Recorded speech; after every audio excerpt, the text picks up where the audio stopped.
بسم اللہ الرحمن الرحیم۔ السلام علیکم۔ حرمین شریفین کی انتظامیہ کی جانب سے ایک تقریب منعقد کی گئی جس میں مسجد نبوی کے بارے میں معلومات فراہم کی گئی۔ آپ صلی اللہ علیہ وآلہ وسلم کے قبر مبارک کے بارے میں مکمل وضاحت کی گئی ہے۔ دوستو، گزشتہ 5.5 صدیوں میں کوئی شخص آپ صلی اللہ علیہ وآلہ وسلم کی قبر مبارک تک نہیں جا سکا۔ وہ حجرہ شریف جس میں آپ اور آپ کے 2 اصحاب کی قبریں ہیں، اس کے گرد ایک 4 دیواری ہے۔ اس 4 دیواری سے متصل ایک اور دیوار ہے جو 5 دیواروں پر مشتمل ہے۔ یہ 5 کونوں والی دیوار حضرت عمر بن عبدالعزیز رحمۃ اللہ علیہ نے بنوائی تھی، اور اس کے 5 کونے رکھنے کا مقصد اسے خانہ کعبہ کی مشابہت سے بچانا تھا۔ اس 5 دیواری کے گرد ایک اور 5 دیواروں والی فصیل ہے۔ اس 5 کونوں والی فصیل پر ایک بڑا سا پردہ یا غلاف ڈالا گیا ہے۔ یہ سب دیواریں بغیر دروازے کے ہیں، لہٰذا کسی کے ان دیواروں کے اندر جانے کا کوئی امکان نہیں ہے۔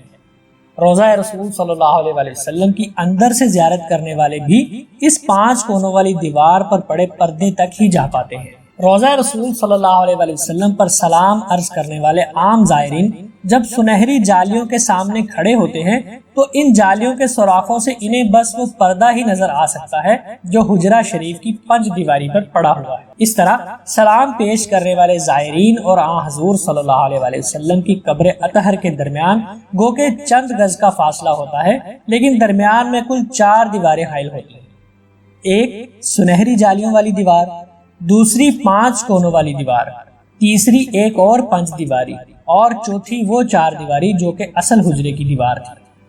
گزشتہ 1300 سال سے اس 5 دیواری حجرے کے اندر کوئی نہیں جا سکا سوائے 2 مواقع کے۔ ایک بار 91 ہجری میں حضرت عمر بن عبدالعزیز رحمۃ اللہ علیہ کے دور میں ان کا غلام، اور دوسری بار 881 ہجری میں معروف مورخ علامہ نور الدین ابو الحسن السمخودی کے بیان کے مطابق وہ خود۔ مسجد نبوی میں قبلہ کا رخ جنوب کی جانب ہے۔ نبی پاک صلی اللہ علیہ وآلہ وسلم کا روضہ مبارک ایک بڑے ہال کمرے میں ہے۔ بڑے ہال کمرے کے اندر جانے کا دروازہ مشرق کی جانب ہے، یعنی جنت البقیع کی سمت میں۔ یہ دروازہ صرف خاص شخصیات کے لیے کھولا جاتا ہے۔ اس دروازے سے اندر داخل ہوں تو بائیں جانب حضرت فاطمہ رضی اللہ تعالی عنہا کی محراب ہے، اس کے پیچھے ان کی چارپائی ہے۔ العربیہ ویب سائٹ نے محقق محی الدین الحاشمی کے حوالے سے بتایا کہ حال کمرے میں روضہ مبارک کی طرف جائیں تو سبز غلاف سے ڈھکی ہوئی ایک دیوار نظر آتی ہے۔ 1406 ہجری میں شاہ فہد کے دور میں اس غلاف کو تبدیل کیا گیا۔ اس سے قبل ڈھانپا جانے والا پردہ 1370 ہجری میں شاہ عبدالعزیز آل سعود کے زمانے میں تیار کیا گیا۔ مذکورہ دیوار 881 ہجری میں اس دیوار کے اطراف تعمیر کی گئی جو 91 ہجری میں حضرت عمر بن عبدالعزیز نے تعمیر کی تھی۔ اس بند دیوار میں کوئی دروازہ نہیں ہے۔ قبلے کی سمت اس کی لمبائی 8 میٹر، مشرق اور مغرب کی سمت 6.5 میٹر، اور شمال کی جانب دونوں دیواریں لمبائی ملا کر 14 میٹر۔ کہا جاتا ہے کہ 91 ہجری سے لے کر 881 ہجری تک تقریباً 8 صدیاں کوئی شخص آپ صلی اللہ علیہ وآلہ وسلم کی قبر مبارک کو نہیں دیکھ پایا۔ اس کے بعد 881 ہجری میں حجرہ مبارک کی دیواروں کے بسیدہ ہو جانے کے باعث ان کی تعمیر نو کرنا پڑی۔ اس وقت نامور مورخ اور فقیہ علامہ نور الدین ابو الحسن السمخودی مدینہ منورہ میں موجود تھے، جنہیں ان دیواروں کی تعمیر نو کے کام میں حصہ لینے کی سعادت حاصل ہوئی۔ وہ لکھتے ہیں 14 شعبان 881 ہجری کو 5 دیواری مکمل طور پر ڈھا دی گئی۔ دیکھا تو اندرونی 4 دیواری میں بھی دراڑیں پڑی ہوئی تھی، چنانچہ وہ بھی ڈھا دی گئی۔ ہماری آنکھوں کے سامنے اب مقدس حجرہ تھا۔ مجھے داخلہ کی سعادت ملی۔ میں شمال سمت سے داخل ہوا۔ خوشبو کی ایسی لپٹ آئی جو زندگی میں کبھی محسوس نہیں ہوئی۔ میں نے رسول اللہ صلی اللہ علیہ وآلہ وسلم اور آپ کے دونوں خلفاء کی جانب خدمت میں ادب سے سلام پیش کیا۔ مقدس حجرہ مربع شکل کا تھا۔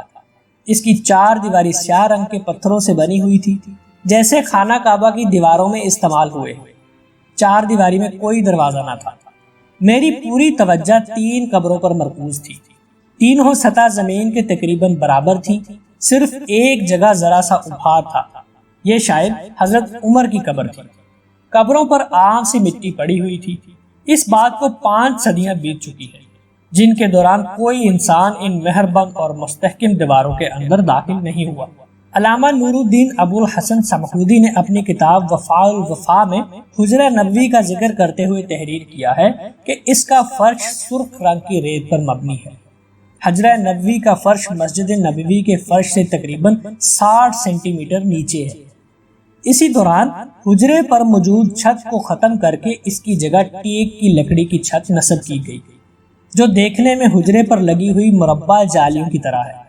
اسی لکڑی کے اوپر ایک چھوٹا سا گنبد تعمیر کیا گیا جس کی اونچائی 8 میٹر ہے اور یہ گنبد خضرا کے عین نیچے واقع ہے۔ یہ سب معلومات معروف کتاب وفاء الوفا باخبار دار المصطفیٰ صلی اللہ علیہ وآلہ وسلم کے مؤلف نور الدین ابو الحسن السمحودی نے اپنی مشہور تصنیف میں درج کی ہے۔ واللہ عالم بالصواب۔ اس سے آگے اور اصل حقائق اللہ تعالیٰ جانتا ہے۔ میرا فرض تھا کہ جس چیز کی معلومات مجھے ملی میں آپ تک اس کو پہنچا دوں۔ اللہ تعالیٰ ہم سب کو اس کا اجر نصیب فرمائے، آمین یا رب العالمین۔